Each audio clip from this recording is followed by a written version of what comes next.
So, so we meet again. Hey, you guys. Thanks for joining me again. Appreciate it. Happy Easter to everybody. It's a beautiful Sunday afternoon. Let's see who's here to greet me today. Ian and Erica are here from Virginia. Hi, you guys. And who else is here? There's Javin and Johan and Max and Philly and Maddie, Julie, and Josh and Emma and Taylor. Hi, you guys. Thanks for coming. To everybody for coming and spending a little time with me today. 20 minutes. Hi, honey. Your phone. It's not out here. But Maddie, Julie, and Josh are here. And who else is here? Henry in Kentucky is here, and Anna and Rhodia, and Eric and Lila and Benjamin and Amelia and Trey and Brady is here, and Daniel. Anybody named Daniel has to be cool, right, Daniel? And who else? Kyle and Minnesota are in the house. Let's see who's here. Who else is here? Chase, Newtown, PA, and Inesh and Rishit, and Shane and Natalie and Emma and Maddie are here. Hey, you guys, thanks for coming in. We'll get started at the usual time, 2 o'clock, which is 4 minutes from now, East Coast time, of course. Braden's here, Isla and Olivia and Jay and Maya and Calvin, Dean and Elaine and Juliet and Dylan and Annabelle and Clara, and Happy Easter from Nora and Eloise. Darcy is here, and Annie and Callie from Kansas City, and Jake is here, and Riley and Carter and Luke and Anthony and Katie and Melinda and Abby and Peyton and Logan and I see you all. I'm staring at you. I'm watching you through the screen right now. 3 minutes, we get started. Amelia is here, and the Champ kids, and Jennifer and Emily and Oscar and Newfoundland. Cassidy and Lizzie's here, and the Kelly kids from Plymouth and Southwest Missouri's here, and Harrison and Georgia. And Ashley and Matthew and Ryan and Grant and Mattingly and Brady and Kyle, Hunter, Riley, and Peter's here, and everybody's here. We're all here together. We're all here together. You know, I'm sure everybody who celebrates Easter and everybody who celebrates Passover is having a different kind of Easter and Passover right now. But we can do this together. We'll all be together for this. And we got 2 minutes to get started. Go time. Say hello to just a few more people before we click over to 159, like Michaelin and Natalie and Vincent and Kayla and another Natalie and Molly and Kara and her family and San Antonio, Alamo Heights, Roxanne and Alyssa and Mark and Nina and Zach and Julia and Natalie and the Kopczynski kids. Sorry about that. And Jackson and Brandon and Natalie from Fresno. Oh, it's 1:59. Okay. I'm going to have to stop saying hello to people because I have other fish to fry, as they say. We'll get started in less than 1 minute. Hope you all are having a nice Easter.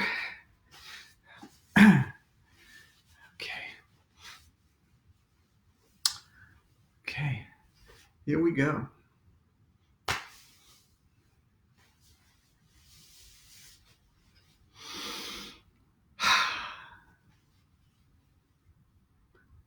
$159, $159, $159, $159, number 9, number 9. Only a few people know what I'm referring to. That's okay. And it's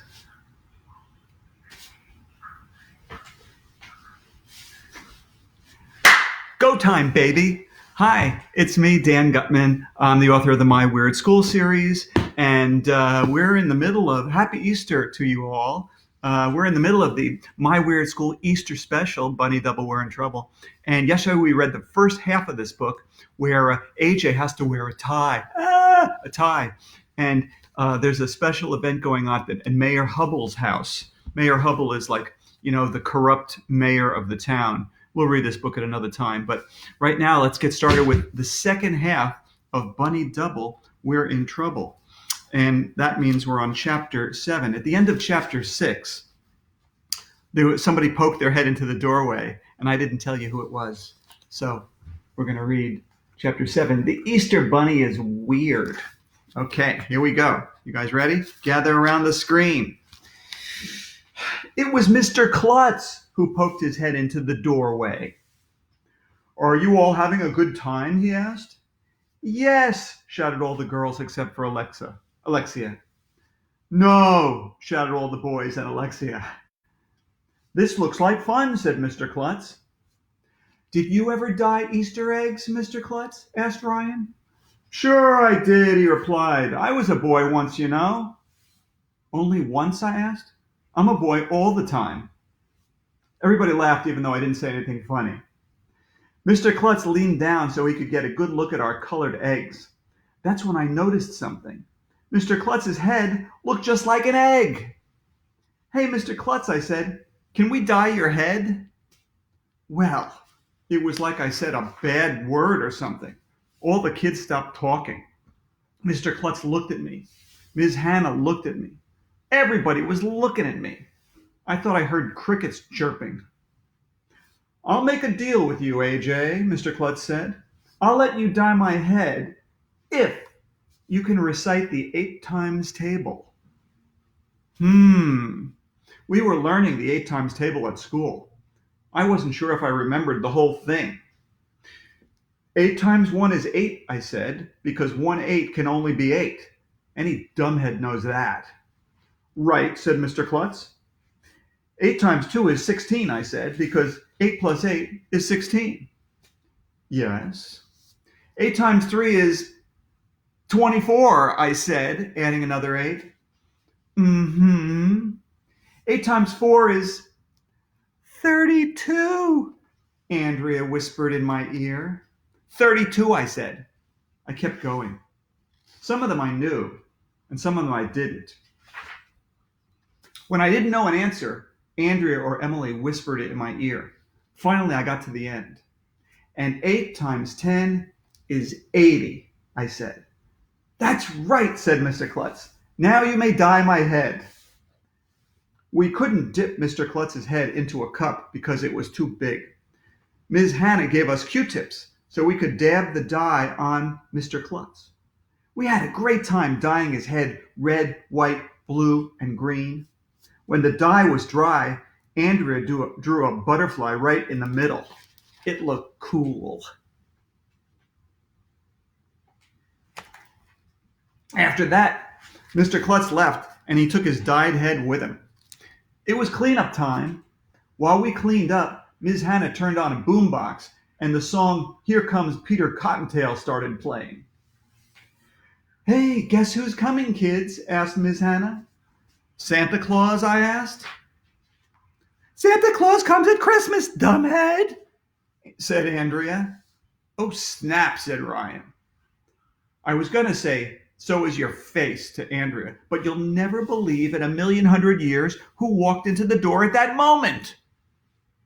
It was a giant Easter bunny. He walked right into the door.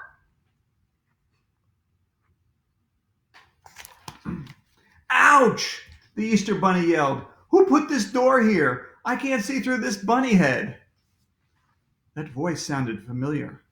I knew I had heard it before. "Hey, the Easter bunny isn't supposed to talk," said Michael. "Oh yeah, I forgot," said the Easter bunny. A bunch of grown-ups crowded around the door and started taking pictures. Like they never saw a guy dressed up as a bunny before, right? The Easter bunny was carrying a basket. I got up on my tiptoes to see if there were any peeps in the basket, but the only thing in it was a bunch of fake green plastic grass. What's up with that stuff? have any peeps?" I asked. "Sorry, kid," said the Easter Bunny. "I'm not allowed to talk." And then he hopped away.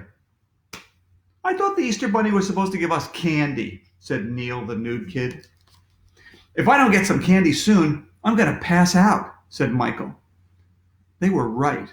It was Easter, and so far, we didn't get any candy. No chocolate, no marshmallows, no peeps, no nothing. All we did was roll eggs around the grass and dye them.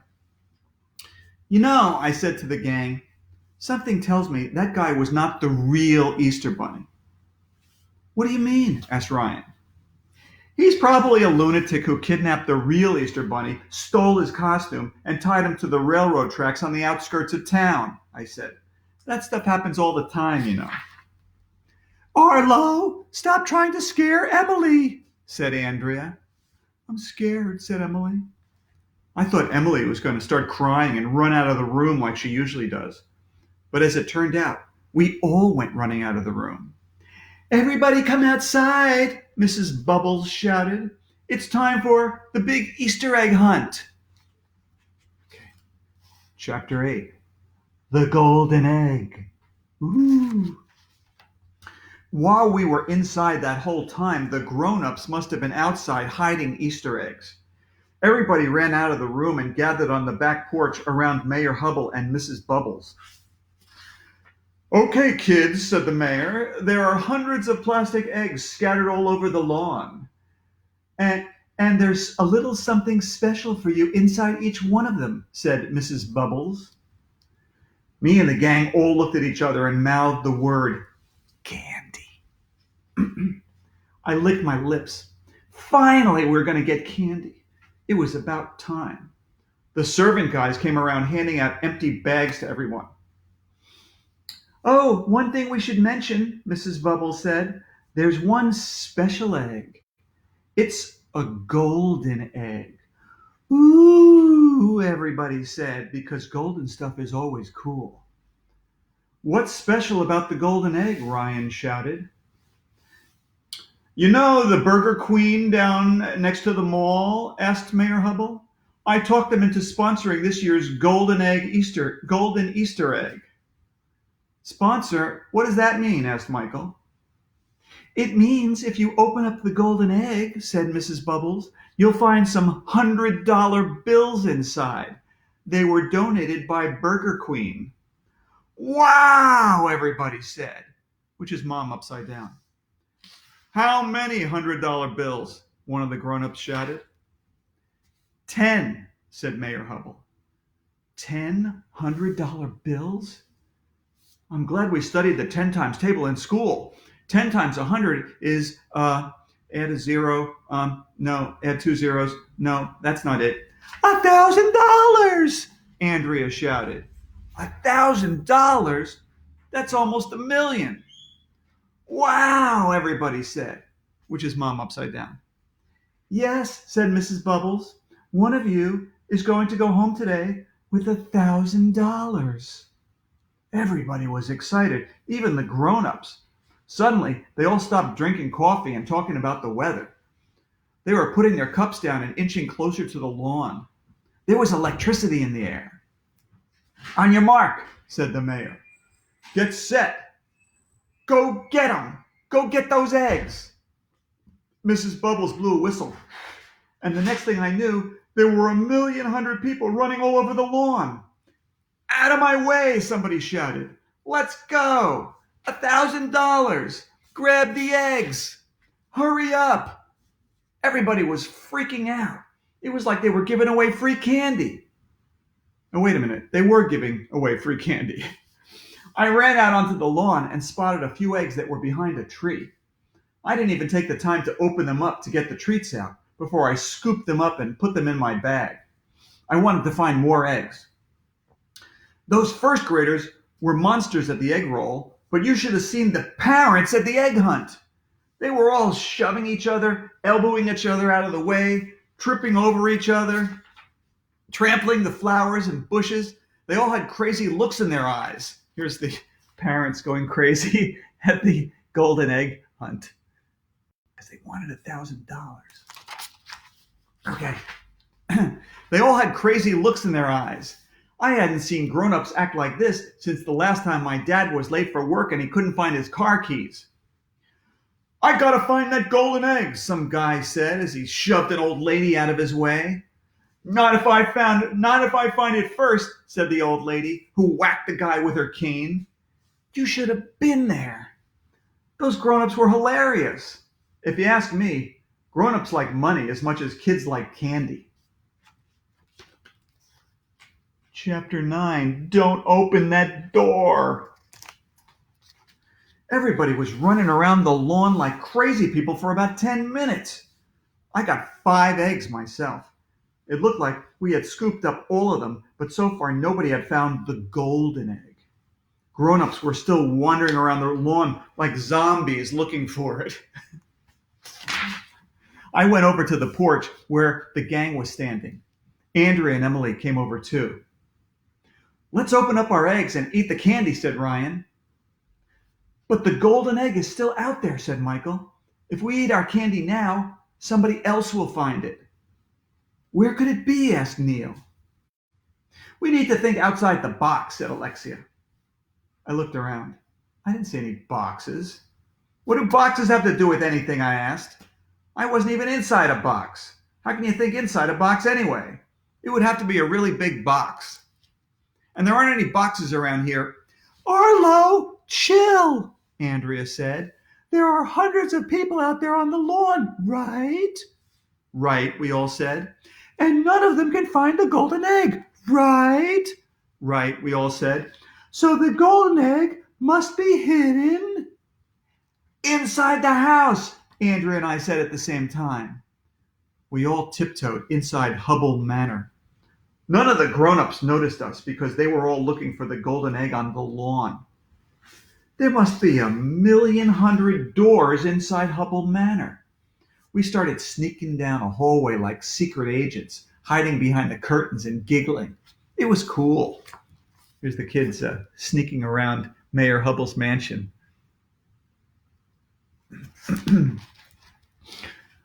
"I bet there are some peeps in here somewhere," Alexia said. "If you were a peep, where would you be?" asked Neil. "Inside somebody's mouth," I said. "Forget about the peeps," said Michael. "After we find the golden egg with $1,000 inside it, we can buy all the peeps we want." Good point. "Shh," said Andrea. "Somebody will hear us." "I'm scared," said Emily. "We're going to get into trouble." "Chillax," I told her. "Nobody said we couldn't look inside the house." We walked up and down the hallways. When we passed by one door, I heard a noise. I stopped. The sound was coming from behind the door. I put my hand on the doorknob. "Don't open that door, AJ," warned Ryan. "Why not?" I asked. "Whenever they open a door in a scary movie," Ryan said, "there's always a crazy guy hiding behind it with an axe." "That's ridiculous," said Michael. "Believe me, there's no crazy guy hiding behind the door with an axe." "You're right," I said. "He might have a chainsaw." "Stop trying to scare Emily," said Andrea. "I'm scared," said Emily. My hand was still on the doorknob. What if there really was a crazy guy with an axe or a chainsaw hiding behind the door? I was faced with the hardest decision of my life. I didn't know what to do. Here's AJ, standing at the doorway with his hand on the doorknob.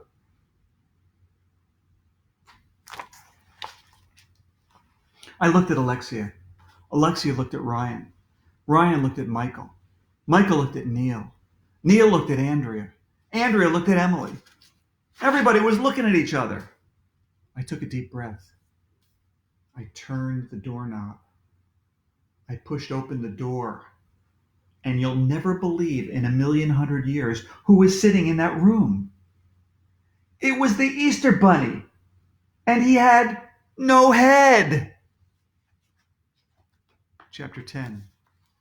The Last Peep.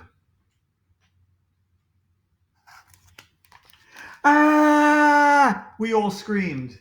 Not only did the Easter Bunny have his bunny head on the floor next to him, but the guy inside the Easter Bunny suit was somebody we all knew.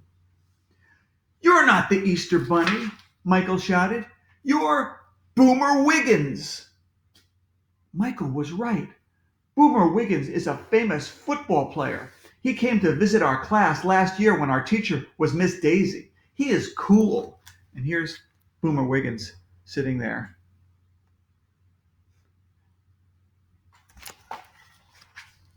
Yeah, so what? Grunted Boomer Wiggins, letting out a burp.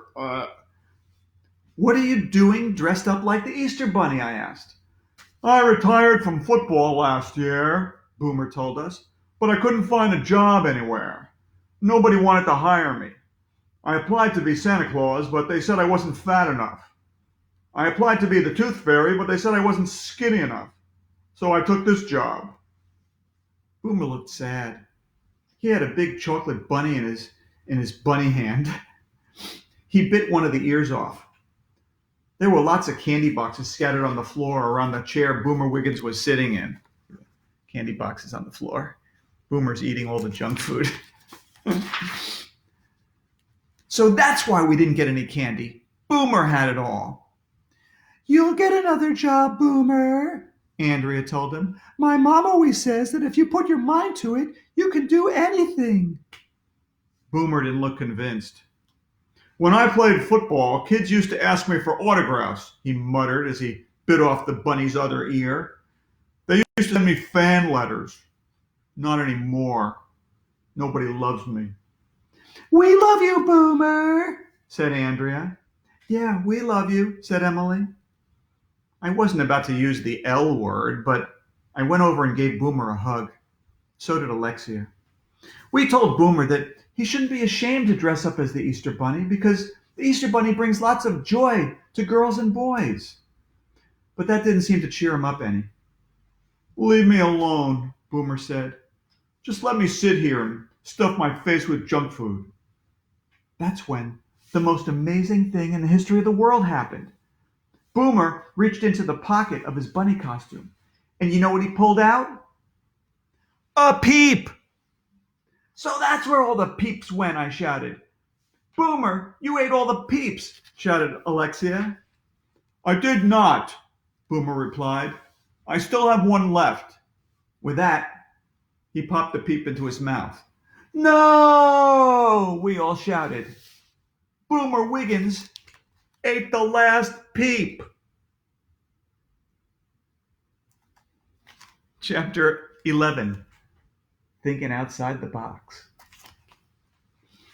We decided to leave Boomer alone and go back to the party so we could open our plastic eggs and eat the candy inside.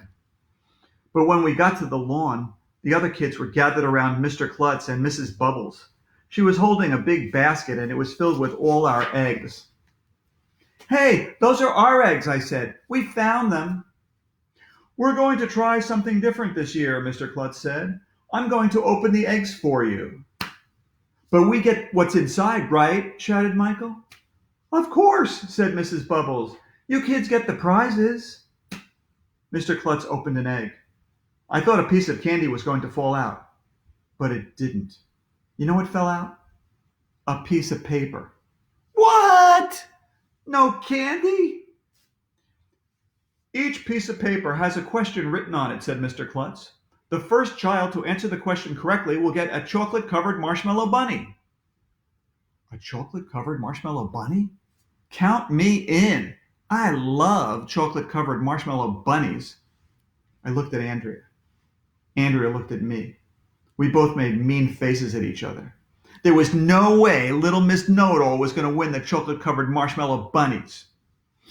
Okay, said Mr. Klutz as he opened the first egg. What is 7 times 8? 99, I yelled. Ha! In your face, Andrea. 56, yelled Andrea. Right, said Mr. Klutz. Andrea gets a chocolate-covered marshmallow bunny. Oh, man, I shouted. No fair. Andrea went up and got her chocolate-covered marshmallow bunny. Then she stuck her tongue out at me. Next question, Mr. Klutz said as he cracked open another egg. What's the difference between fiction and non-fiction? Nonfiction has no fiction in it, I shouted. It's like non-fat milk. Nonfiction is real, and fiction is a made-up story, shouted Andrea. Right, said Mr. Klutz. He gave Andrea another chocolate-covered marshmallow bunny. Bummer in the summer. This game was no fun at all. Mr. Klutz opened up another egg. What is above the United States? He asked. The sky, I shouted. Canada, shouted Andrea. Mr. Klutz gave Andrea another chocolate-covered marshmallow bunny, even though my answer was just as good as hers. When did Columbus discover America? Asked Mr. Klutz. When he stepped off the boat, I shouted. In 1492, shouted Andrea. Another chocolate-covered marshmallow bunny for Andrea. This was a dumb game. Where do we get orange juice? Asked Mr. Klutz. From the supermarket, I shouted. From oranges, shouted Andrea. She got another chocolate-covered marshmallow bunny for that lucky guess. She had 5 chocolate-covered marshmallow bunnies now. Nobody else had any. This definitely wasn't fair. Okay, you should get this one, AJ, said Mr. Klutz. What do they call the man who wears a striped shirt and a whistle at a football game? Bob, I shouted. The referee, shouted Andrea. She got another chocolate-covered marshmallow bunny. It went on like that for a while. Mr. Klutz gave out all the chocolate-covered marshmallow bunnies he had, and most of them went to Andrea. This was the worst thing to happen since tea turn-off week. Not only was Andrea getting all the chocolate-covered marshmallow bunnies, but she beat me in the contest too. I was really mad. After it was all over, Andrea came over to me. I don't even like chocolate-covered marshmallow bunnies, she said. You can have mine, Arlo. Really? I said, taking the bag. Thanks. Ooh, Ryan said. Andrea gave her chocolate-covered marshmallow bunnies to AJ. They must be in love. When are you going to get married? Asked Michael. I didn't like the gang teasing me, but at least I got some chocolate-covered marshmallow bunnies, so I didn't feel so bad. You're really smart, Arlo, Andrea whispered in my ear as I was eating a chocolate-covered marshmallow bunny. Your problem is that you think outside the box too much. Chapter 12. The last chapter in the book. It was getting late. The servants started picking up the kites, hula hoops, and other things off the lawn. The face painters, jugglers, banjo players, and storytellers packed up their stuff to leave. The big lawn looked perfect for a football game again. Well, it has been a lovely day, Mayor Hubble announced. Thank you for coming to Hubble Manor. See you all next Easter, said Mrs. Bubbles. Ta-ta. People started making their way towards the driveway. Wait a minute, said one of the parents. We didn't find the golden egg yet. Yeah, nobody found the golden egg, said another parent. You said there were 10 $100 bills inside it, said a third parent. Did I say that? Asked Mayor Hubble. Well, I was just joking. That's right, Mrs. Hubble said. The mayor was just joking around. He's always saying silly things like that. He's such a comedian. It didn't sound like a joke to me, said a parent. I'm not leaving here until I find that egg, one of the other parents said. That's when I saw the most amazing thing in the history of the world. Mayor Hubble took something out of his pocket like he didn't want anybody to notice. He was slipping it into Mrs. Bubble's hand. But neither of them was looking down, and they dropped the thing on the grass. It was the golden egg! Mayor Hubble was going to keep the $1,000 for himself. What a scam. There it is, I shouted. The golden egg. The Hubbles have been hiding it the whole time, shouted Alexia. Run for it, Bubbles, Mayor Hubble yelled. Then he picked the golden egg up off the grass and started running. Get them, somebody shouted. Mayor Hubble and Bubbles Hubble were running across the lawn to where the helicopter was sitting. The mayor ran fast for an old guy, and Mrs. Bubbles moved pretty well for a lady wearing high heels. The Hubbles were at the 20-yard line, the 30-yard line. Kids and parents were running after them. Some of the kids were throwing eggs, malted milk balls, and jelly beans at them. The Hubbles were at the 40-yard line. They were at midfield. The propellers of the helicopter started spinning around. Here's the Hubbles. They're running for the helicopter with the golden egg and $1,000. They stole the golden egg, somebody shouted. They're escaping. Stop those criminals, shouted someone else. Everybody was chasing Mayor Hubble and Mrs. Bubbles. They were at the 30-yard line, the 25-yard line. It looked like they were going to make it to the helicopter and get away. But you'll never believe in 1,100,000 years who came charging out of nowhere. It was the Easter Bunny.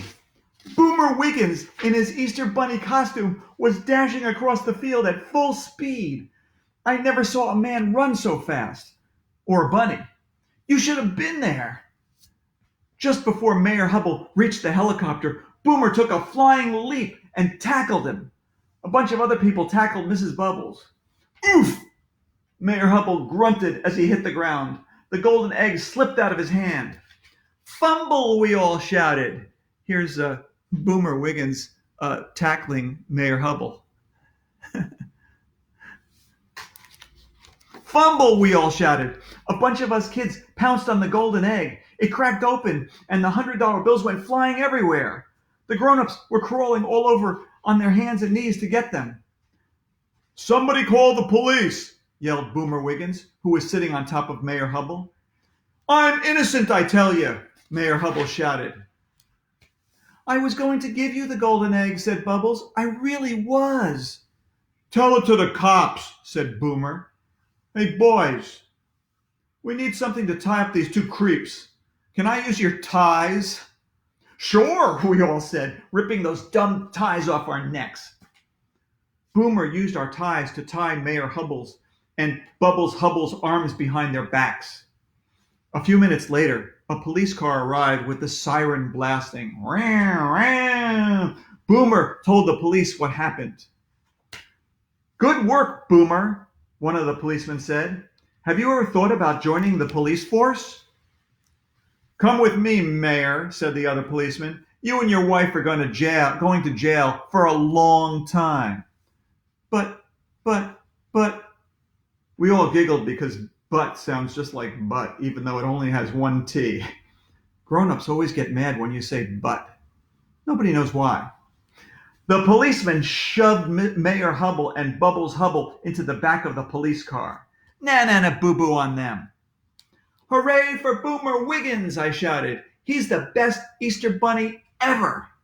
He's our hero, shouted Alexia. Can I have your autograph? Asked Neil. Hip, hip, hooray, said Ryan. Hip, hip, hooray. After it was all over, we had a fancy dinner with ham, mac and cheese, poached eggs, and hot cross buns. Yum! It was almost as good as candy. Maybe Mayor Hubble will stay in jail this time. Maybe I'll start wearing a tie in case anybody needs to be tied up. Maybe Boomer Wiggins will stop eating junk food and become a policeman. Maybe next Easter, we'll get some Peeps and some real Chinese food instead of an egg roll. Maybe grown-ups will stop drinking coffee, standing behind podiums, and talking about the weather all the time. Maybe Mr. Klutz will be able to get the dye off of his head. Maybe people will stop walking into doors and climbing in and out of boxes all the time. Maybe Mayor Hubble will go to a doctor and try to solve his bathroom problem. Maybe they'll start making tuxedos for penguins. Maybe little Bunny Foo-Foo will stop hurting poor defenseless field mice who are minding their own business. Maybe I'll talk Ryan into eating a sugar-coated dirt clump. But, and read the last sentence with me, but it won't be easy. We did it. We read the whole book in 2 days. That's pretty good, I think. Well, I hope you liked it. This is the end of today's read aloud. But you know what? Tomorrow Monday, we're going to start a brand new book. We're going to start working on Ms. Hall is a Goofball. So I hope to see you tomorrow, same time, same place. Until then, have a great rest of your Easter day. Have a great Passover for all you people who celebrate Passover. And I hope you all read like crazy and wash your hands like crazy too. Okay? See you tomorrow. Bye.